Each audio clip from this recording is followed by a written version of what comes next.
On n'est pas dans les embrouilles. On n'est pas dans les embrouilles, les gars. Laissez-nous tranquilles. Laissez-nous vivre notre vie paisiblement. Laissez-nous finir notre saison comme on doit la finir, en fait. Voilà, bonjour à tous. Bonsoir, du moins. J'espère que vous allez bien.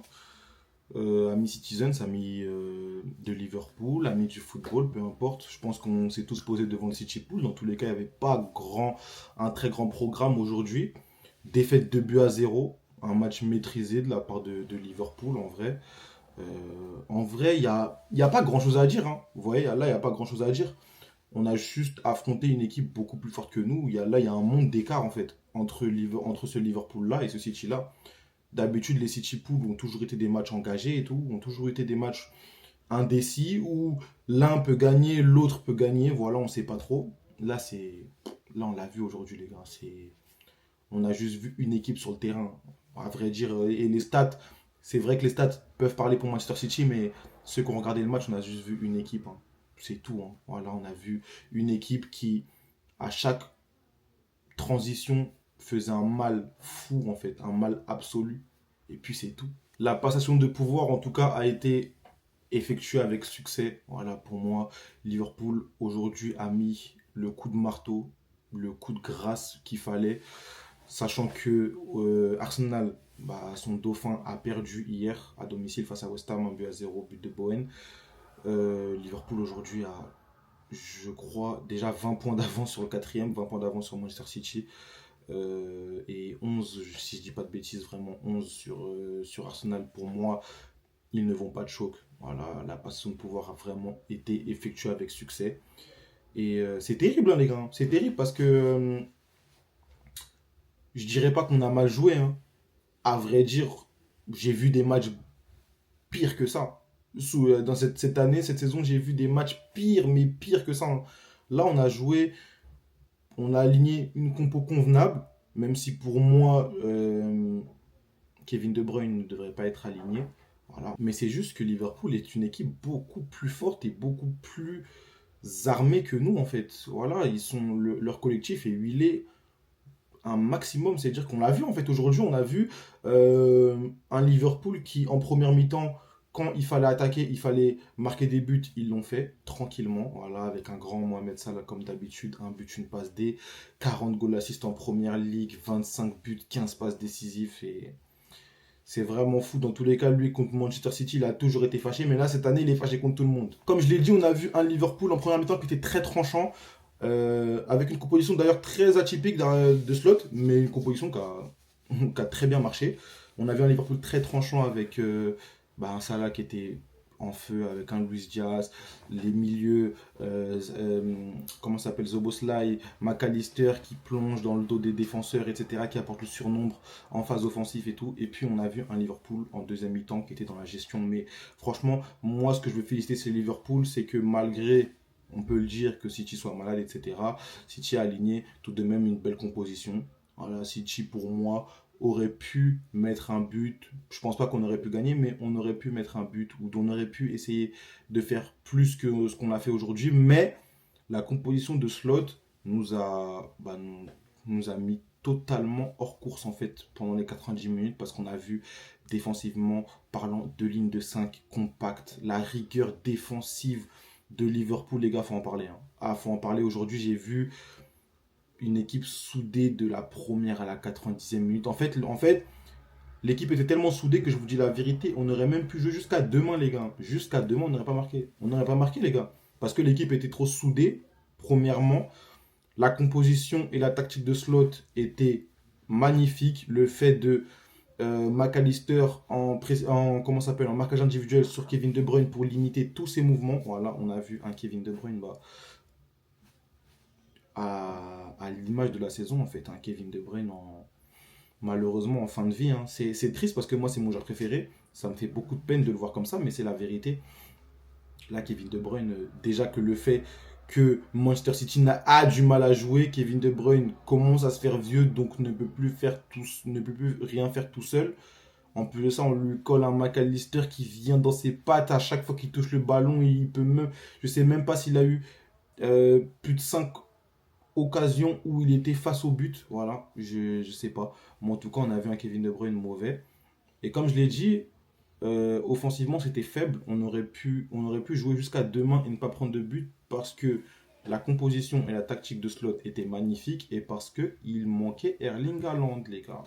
Comme je le répète et je vais le répéter à chacune de mes vidéos, moi je partirai toujours à la guerre pour lui parce qu'au moment où il est venu à Manchester City, je suis rentré dans son train et puis il y a eu un tas d'haters qui nous expliquaient que Erling Haaland et le jeu de Manchester City ça fonctionnait pas et ci et ça. Donc moi je vais vous répéter que la saison d'Erling Haaland est ultra bonne au vu des coéquipiers qu'il a à côté de lui.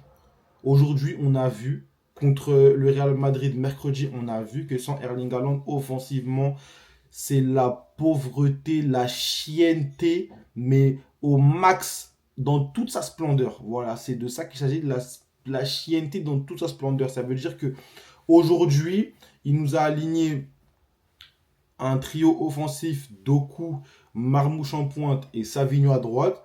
Doku, j'ai vraiment rien à lui dire. Voilà, franchement, il a fait le travail qu'il devait faire, éliminer son vis-à-vis, provoquer constamment. Il a fait de Trent Alexander-Arnold, franchement, une passoire, 23 minutes. Trent Alexander-Arnold, il avait déjà subi 7 dribbles de Doku en 23 minutes, les gars. Je ne sais pas si vous réalisez la chose, mais en fait, Doku dribble. Doku dribble, élimine son vis-à-vis, regarde dans la surface. Il n'y a pas de présence, en fait. Avant, il y avait toujours Erling Haaland qui était là, en fait. Malgré le fait qu'il ne recevait pas les ballons, sa présence dans la surface était un danger. Donc, les défenseurs étaient sur le qui-vive. Là, on a un Marmouche qui est un avant-centre différent. Déjà, pour moi, c'est pas un avant-centre. Son poste préférentiel a toujours été derrière l'attaquant, il l'a dit lui-même. C'est pour ça que Marmouche, je sais qu'il brillera lorsqu'il sera à côté d'Erling Haaland. Voilà, on l'a vu face à Newcastle, il en a infligé 3 parce que quand il est derrière l'attaquant, quand il y a un attaquant qui fait des appels constants, il y a un attaquant qui, juste le seul fait qu'il soit présent dans une surface, ça amène du danger en fait. Et là, tu as un Marmouche qui dézone, donc tu as forcément, comme mercredi en fait, tu as un Marmouche qui dézone, donc les défenseurs, bah, ils sont tranquilles en fait, parce que la charge revient justement au milieu. Donc voilà, en fait, c'est pour ça que je vous répète maintes et maintes fois et que je partirai toujours à la guerre pour Erling Haaland pour vous expliquer que ses coéquipiers cette année sont faibles et que malgré ça, dans les grands rendez-vous, il a toujours répondu présent et qu'il faut respecter le travail des gens. Mais en tout cas, franchement, aujourd'hui, je ne vais pas émettre de critiques. Voilà, aujourd'hui, je ne vais pas émettre de critiques parce que d'habitude, j'ai toujours un goût amer. Voilà, j'ai toujours un goût amer dans la gorge, j'ai toujours un truc qui a du mal à passer. Parce que je me dis qu'on aurait pu, voilà, je me dis que, hein, il aurait pu avoir quelque chose, par exemple, contre le Real Madrid, j'étais très fâché. Très fâché parce que on mène le match et puis quelques erreurs surviennent, tac, on perd le match. Là, j'ai vite compris comment ça allait se passer. Voilà, j'ai vite compris comment ça allait se passer, j'ai vite compris qu'entre Liverpool et nous, il y a un monde d'écart et c'est des choses qu'il faut assumer. Donc voilà, bravo à Liverpool, bravo à Slot pour la composition parce que franchement, les gars, je vous dis la vérité, quand j'ai vu notre composition et la leur, je me suis dit que on peut faire quelque chose. Voilà, on peut faire quelque chose, peut-être gratter un nul, peut-être sur quelque... Tu vois, on peut. Et puis quand le match a commencé, j'ai dit ah, c'est ça en fait qui j'ai dit ah. Mais en tout cas, c'est comme ça. Voilà, c'est comme ça les gars, hein. Défaite dans tous les cas, fallait s'y attendre. On a mangé un revers face au Real mercredi. Là, aujourd'hui, ce dimanche-là, on a affronté Liverpool, tenant du leader, pardon. On a mangé un revers aussi, dans la tranquillité. Faut juste passer à autre chose. Moi, comme je l'ai dit et je le répète maintes et maintes fois, la course au titre était déjà terminée depuis. Parce que quand tu vois un Liverpool comme ça et que toi, tu as autant de défaites dans une saison, tu peux pas. Voilà, tu peux pas. À moins d'un miracle, voilà, à moins de boire du sang, faire un pacte, tu peux pas. Tu peux pas. Donc pour moi, la première ligue était déjà terminée. La Champions League est désormais terminée. Concentrons-nous sur la FA Cup. Peut-être qu'on peut la récupérer. Voilà, on ne sait pas. Peut-être qu'on peut la récupérer. Et concentrons-nous sur le top 4. Voilà, la priorité, c'est vraiment de pouvoir se qualifier l'année prochaine en Champions League. Parce que vraiment, là, les gars, on est à 44 points. Newcastle et Derno à 44 points. Si l'année prochaine, on joue l'Europa League, ça sera terrible, hein. Ça sera un vrai coup dur parce que je ne sais pas si vous suivez un peu les infos de City, mais Man City compte faire un gros dégraissage. Voilà, tout ce qui est les indésirables, tous ceux qui se blessent de manière récurrente, tous ceux qui ne sont pas au niveau, on compte les dégager du club.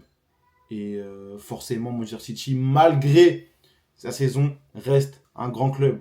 En Angleterre, reste un bon club.